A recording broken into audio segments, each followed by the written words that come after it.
마귀는 하나님을 믿는 성도를 넘어뜨리기 위해 늘 기회를 노리고 있습니다. 그는 세상의 유혹과 두려움, 미혹과 교만을 통해 성도들의 마음을 흔들고 신앙을 약하게 만듭니다. 우리가 깨어있지 않으면 알지 못하는 사이에 마귀가 기뻐하는 모습으로 살아가게 되고 결국 하나님이 기뻐하시지 않는 길을 걷게 됩니다. 그렇기 때문에 마귀가 어떤 성도의 모습을 좋아하는지를 분별하는 일은 매우 중요합니다. 오늘은 마귀가 가장 좋아하는 그리스도인의 특징 4가지를 살펴보며 우리의 신앙을 점검하고자 합니다. 첫째, 신앙을 말로만 고백하고 실제 삶에서는 세상과 다르지 않은 태도를 마귀는 좋아합니다. 입술로는 하나님을 믿는다고 말하면서도 일상에서는 세상, 사람들과 전혀 구별되지 않는 태도를 보이는 그리스도인을 마귀는 가장 기뻐합니다. 왜냐하면 이런 신앙은 겉으로는 신앙인의 모습을 하고 있지만 실제로는 세상과 다르지 않기 때문에 세상 사람들에게도 영향을 주지 못하고 하나님께도 영광을 돌리지 못하기 때문입니다. 교회에서는 거룩한 말과 행동을 하지만 직장이나 가정, 사회에서는 세상의 가치와 똑같이 살아가는 모습은 마귀가 원하는 것입니다. 겉으로만 믿음을 드러내고 실제 삶에서 아무런 열매가 없다면 신앙은 껍데기만 남고 마귀는 그 허상을 즐기며 우리를 더 깊은 무력함으로 이끕니다. 예수님께서 바리새인들을 책망하신 이유가 바로 여기에 있습니다. 그들은 율법을 잘 알고 사람들 앞에서는 경건한 척했지만 실제 삶에서는 위선적이고 자기의에 빠져 있었습니다. 그들의 신앙은 겉으로만 드러난 신앙이었기에 하나님께서 기뻐하지 않으셨습니다. 이처럼 말로만 신앙을 고백하면서 삶에서는 전혀 다른 길을 걸을 때 우리는 스스로는 신앙인이라 생각하지만 사실은 하나님과 멀어진 모습으로 살아가고 있는 것입니다. 마귀는 바로 이런 이중적인 태도를 가장 좋아합니다. 겉으로는 경건해 보여도 실제로는 세상과 다르지 않기 때문에 주변 사람들에게 실망을 주고 결국 복음의 능력을 가리게 되기 때문입니다. 신앙은 말이 아니라 삶으로 증명되어야 합니다. 내가 믿는다고 고백하는 하나님을 삶 속에서도 인정하고 그분의 말씀대로 살아가야 비로소 신앙이 진짜가 됩니다. 그러나 많은 이들이 신앙을 단순히 교회 안에서만 지켜야 하는 것으로 여깁니다.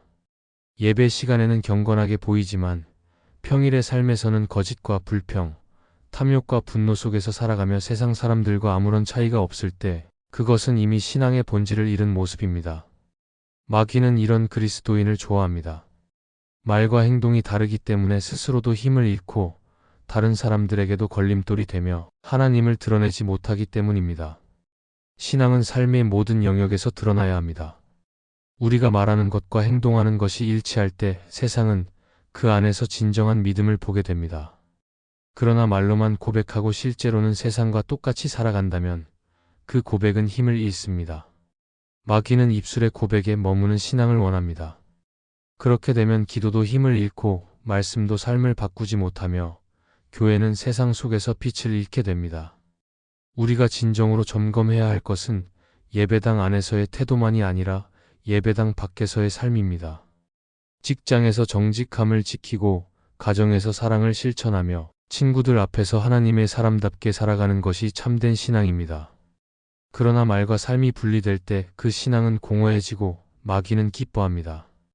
왜냐하면 세상은 그런 신앙을 보며 하나님을 믿는 것이 특별하지 않다고 생각하게 되고 결국 복음의 능력이 무시되기 때문입니다. 마귀가 가장 두려워하는 그리스도인은 말과 삶이 일치하는 성도입니다. 그들의 말에는 진실이 있고 삶에는 열매가 있습니다. 그러나 마귀가 좋아하는 그리스도인은 신앙을 입술로만 말하면서 삶에서는 전혀 다르지 않은 성도입니다. 우리는 우리의 신앙이 어떤 모습인지 점검해야 합니다. 내가 말로만 하나님을 고백하는지 아니면 실제 삶 속에서도 하나님을 드러내고 있는지를 돌아보아야 합니다. 결국 신앙을 말로만 고백하고 삶에서는 세상과 다르지 않게 살아가는 태도는 하나님을 영화롭게 하지 못하고 마귀가 기뻐하는 결과만 낳게 됩니다. 그러나 우리가 말과 행동을 일치시킬 때 신앙은 진정한 힘을 가지게 되고 하나님은 우리를 통해 영광을 받으십니다. 그러므로 오늘 우리의 신앙이 입술에만 머무는 신앙이 아니라 삶으로 드러나는 신앙이 되도록 점검하고 결단해야 합니다.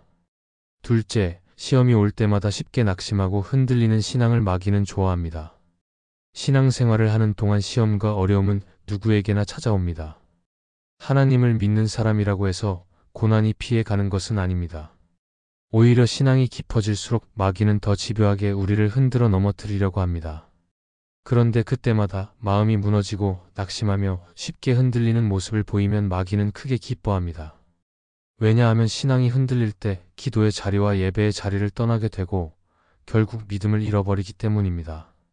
마귀는 단순히 우리가 고난을 당하는 것 자체를 즐기는 것이 아니라 그 고난 속에서 하나님을 붙잡지 못하고 무너지는 것을 즐깁니다.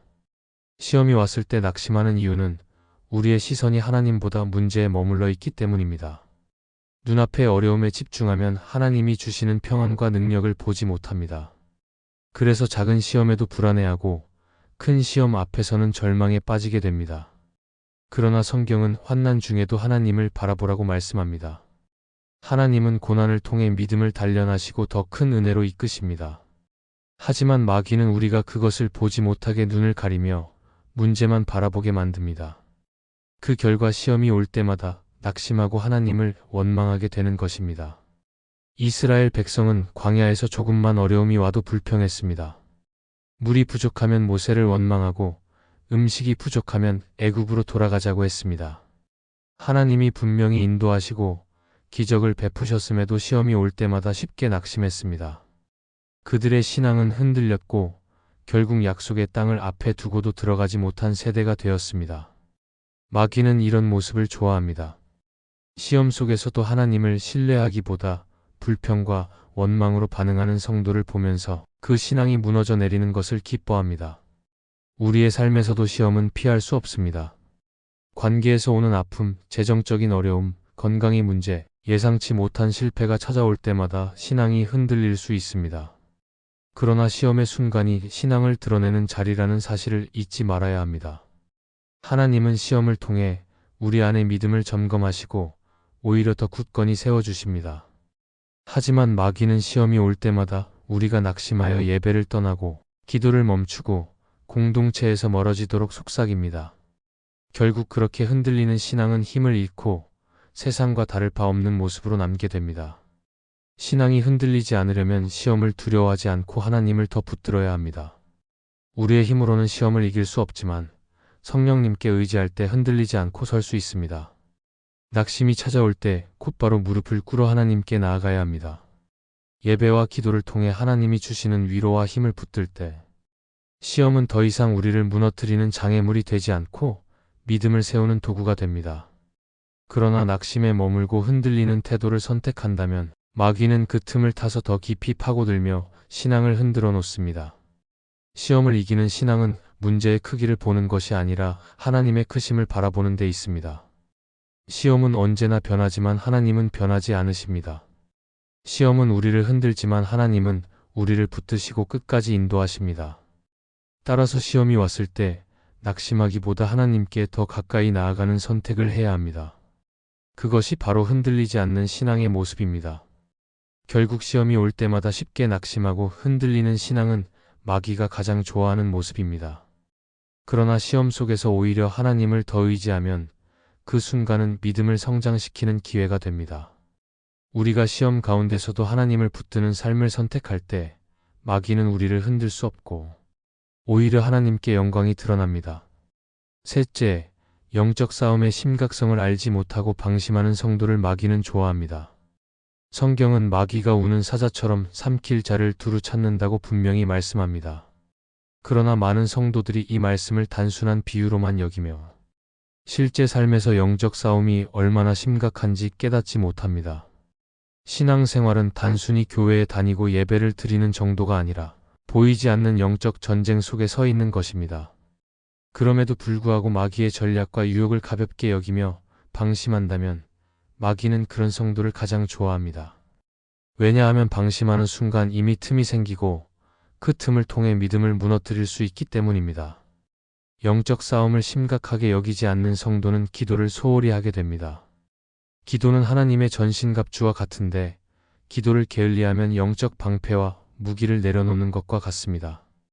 기도가 줄어들면 마음이 세상의 소리에 더 민감해지고 하나님의 음성에는 둔감해집니다.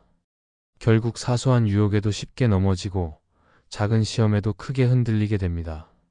마귀는 바로 이런 모습을 노립니다. 그가 원하는 것은 단번에 큰 죄에 빠뜨리는 것이 아니라 조금씩 기도의 습관을 무너뜨리고 말씀을 멀리하게 하여 점점 신앙의 힘을 빼앗는 것입니다. 또한 영적 싸움을 가볍게 여기는 성도는 죄에 대한 경각심을 잃습니다. 죄는 처음에는 작은 유혹으로 다가오지만 그것을 대수롭지 않게 여기면 점점 더 깊은 죄로 끌려가게 됩니다. 거짓말 한 번쯤, 행동 하나쯤, 습관 하나쯤은 괜찮다고 생각하는 순간 마음은 점점 무뎌지고 성령님이 주시는 경고음에도 반응하지 않게 됩니다. 그렇게 조금씩 죄의 길에 익숙해지면 결국 큰 죄에 넘어질 때 전혀 두려움조차 느끼지 못하게 됩니다. 마귀는 이 과정을 누구보다 잘 알고 있고 성도가 방심할 때 더 집요하게 파고듭니다.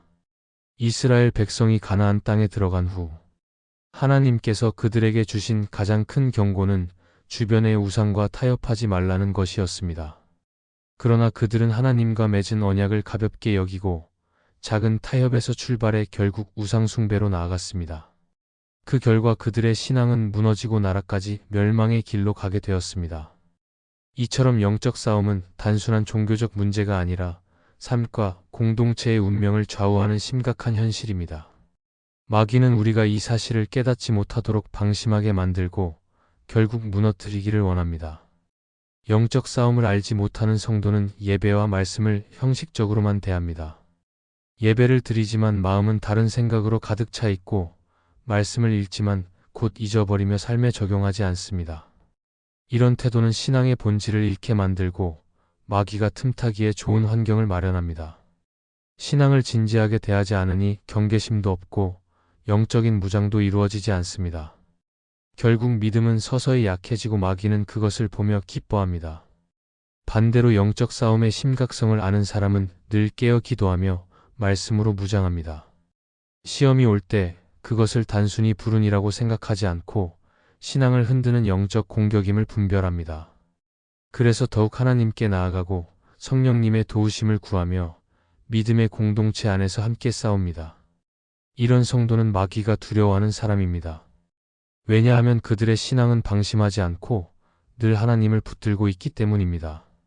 마귀는 우리가 영적 싸움을 진지하게 생각하지 않을 때 가장 좋아합니다. 방심한 성도는 이미 싸움에서 진 것이나 다름없기 때문입니다. 그러나 영적 싸움이 실제임을 깨닫고 늘 깨어있는 성도는 마귀의 공격을 이길 수 있습니다. 그러므로 우리는 날마다 스스로를 돌아보며 혹시 방심하여 마귀가 틈타고 있지는 않은지 점검해야 합니다. 영적 싸움은 추상적인 개념이 아니라 매일의 현실 속에서 일어나고 있는 일입니다.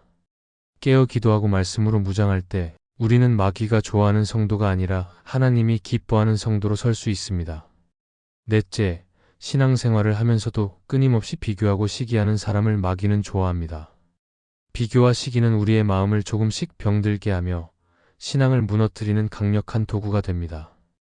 교회 안에서 성도들은 한 몸을 이룬 지체로 서로를 세워야 하지만 비교하는 마음이 들어오면 감사는 사라지고 불평과 불만이 자리 잡습니다. 다른 사람의 은사를 부러워하고 누군가의 자리를 시기하며 자신의 부족함만 바라보게 될 때 신앙은 점점 힘을 잃습니다. 마귀는 바로 이런 틈을 노려서 성도 간의 사랑을 깨뜨리고 공동체 안에 분열을 심습니다.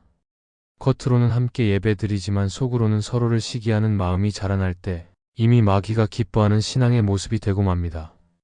비교하는 마음은 본질을 흐리게 만듭니다. 하나님께서는 각 사람에게 필요한 은사와 사명을 다르게 주셨습니다. 어떤 이에게는 말씀을 전하는 은사를, 또 어떤 이에게는 섬기고 위로하는 은사를 주십니다. 그런데 사람들은 그것을 인정하기보다 더 눈에 띄는 은사를 부러워하고 자신이 가진 것을 하찮게 여깁니다. 이 과정에서 자신이 받은 은사를 제대로 사용하지 못하고 결국 하나님의 뜻을 이루는 데 걸림돌이 됩니다. 마귀는 성도들이 하나님이 주신 은사를 기쁨으로 사용하지 못하게 하고 비교와 시기로 서로의 은혜를 가리게 할 때 가장 좋아합니다. 성경 속 고린도 교회가 그러했습니다. 그들은 다양한 은사를 받았음에도 불구하고 서로의 은사를 자랑하거나 비교하며 다투었습니다. 바울은 그들에게 몸의 비유를 사용해 모든 은사가 하나님의 뜻 안에서 서로를 세우기 위한 것임을 가르쳤습니다. 그러나 그들은 여전히 눈에 보이는 은사만을 추구하며 시기와 분열 속에 있었습니다. 결국 은혜가 충만해야 할 교회가 마귀가 기뻐하는 공동체로 전락할 뻔했던 것입니다. 이는 우리에게도 주는 경고입니다. 비교와 시기는 단순한 마음의 문제가 아니라 신앙 전체를 무너뜨리는 치명적인 함정이라는 사실을 기억해야 합니다. 또한 시기하는 마음은 하나님을 불신하게 만듭니다. 하나님이 나에게 주신 몫에 만족하지 못하고 다른 사람에게 주신 것을 탐내는 순간 우리는 하나님의 지혜와 사랑을 의심하게 됩니다. 마귀는 바로 그 틈을 파고들어 하나님에 대한 신뢰를 무너뜨립니다. 우리가 비교하며 시기하는 동안 감사는 사라지고 하나님의 은혜는 보이지 않으며 결국 영적인 기쁨은 잃어버리게 됩니다. 마귀는 성도들이 불평과 시기 속에 머물러 성령님의 기쁨을 경험하지 못하도록 만드는 데 성공하는 것입니다. 팀 켈러는 그의 책 기도에서 이렇게 말했습니다. 비교는 우리의 영혼을 갉아먹는 가장 은밀한 죄이다. 기도 속에서 하나님을 바라보지 않으면 우리는 끝없이 다른 사람을 바라보며 시기하게 된다. 이 말은 신앙 안에서 비교와 시기가 왜 위험한지 잘 보여줍니다.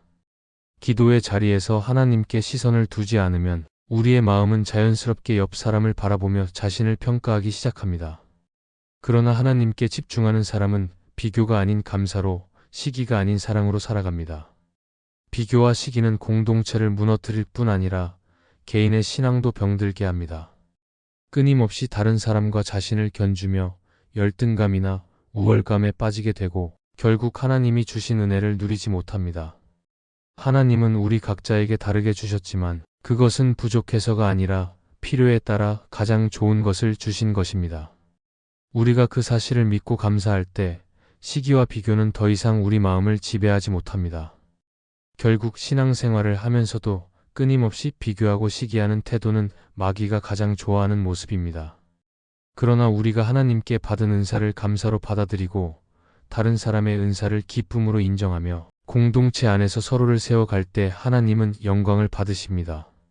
마귀는 분열을 좋아하지만 성령님은 연합을 기뻐하십니다.